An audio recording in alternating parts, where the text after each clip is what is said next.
Hey guys, welcome back to Andy's Dinosaur Reviews. Yes, we have even more news today, so as always, let's get straight to it.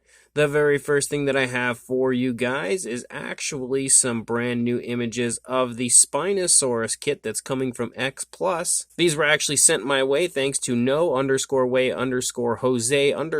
on Instagram, who actually sent me the link to these. But this looks absolutely phenomenal if you ask me. Again, definitely another really nice kit. I'm actually currently in the process of working on the Tyrannosaurus kit from X-Plus, and that one is beautiful. So I'm beyond hyped to get this Spinosaurus one in my hands and in my collection. I love the entire thing, the scene that they have portrayed here, the entire base and everything. It just looks super, super cool. And yet another incredibly cool X-Plus model kit that I am very much so looking forward to getting in my hands. I also wanted to show you guys something that is really cool and honestly really tugs on my heartstrings. A sculptor by the name of Jacob Cook is planning on potentially releasing a line of vintage style dinosaurs, and the very first one that he's working on in 1/35th scale is an old school style Iguanodon, and look at how beautiful this is. Like, without a doubt, this is one of the most gorgeous interpretations of an old school Iguanodon I've ever seen.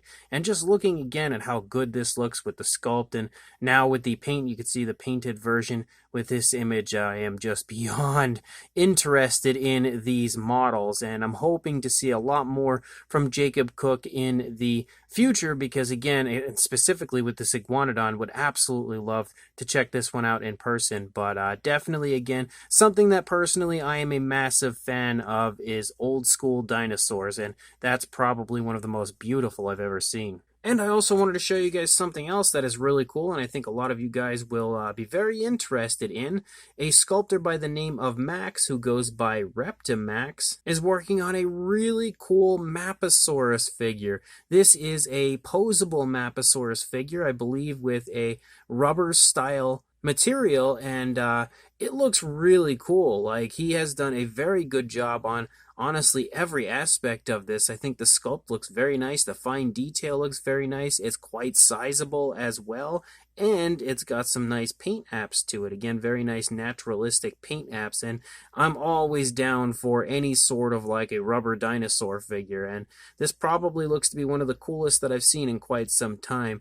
I'm not quite sure yet when this will release, or any information as far as this goes, but once I have more info, I will absolutely pass it on to you guys.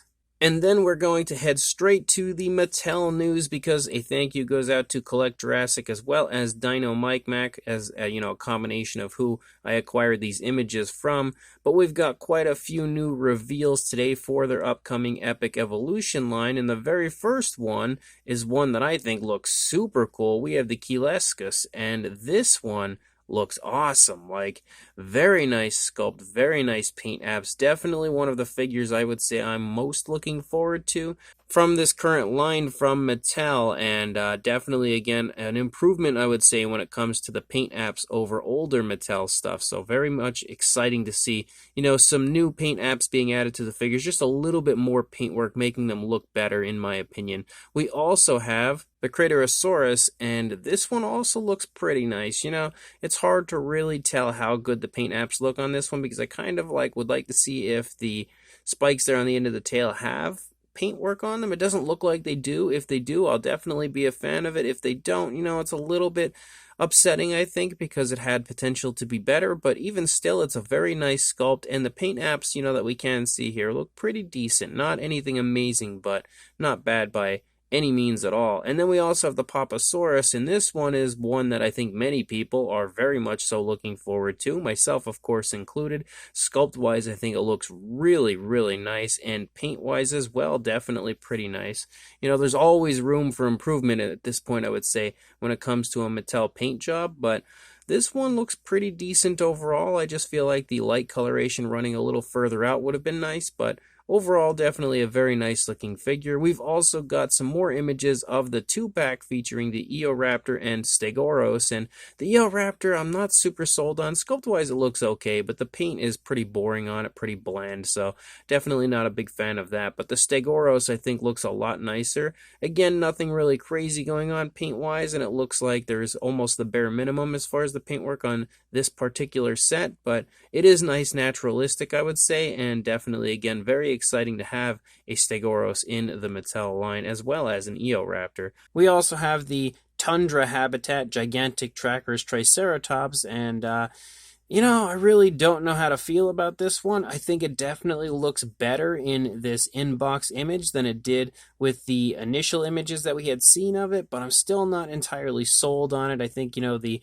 almost armored sort of look to the Triceratops is kind of strange, but I can definitely appreciate Mattel's, trying to do something a little different, kind of reach out with so many Triceratops figures, kind of reach out into somewhere that we haven't seen and a style that we haven't seen when it comes to the Triceratops. And they've definitely done that, so another figure I think I'll have to see in person to truly judge whether I like it or not. We also have the Plesiosaur, and this is definitely going to be my favorite version of the Plesiosaur so far. We have had, I think, 3 versions of it already. This would be probably the 4th if I'm remembering correctly. I could be wrong, but it's definitely my favorite paint scheme so far. I think the orange there on the face just looks really cool. It was a very nice touch on the part of Mattel and plays off of the rest of the coloration of the body very nicely. So pretty cool looking version of the Plesiosaur, and definitely happy to see that one coming back. And we have the Avaceratops, and honestly, the more images I see of this one, the more I like it.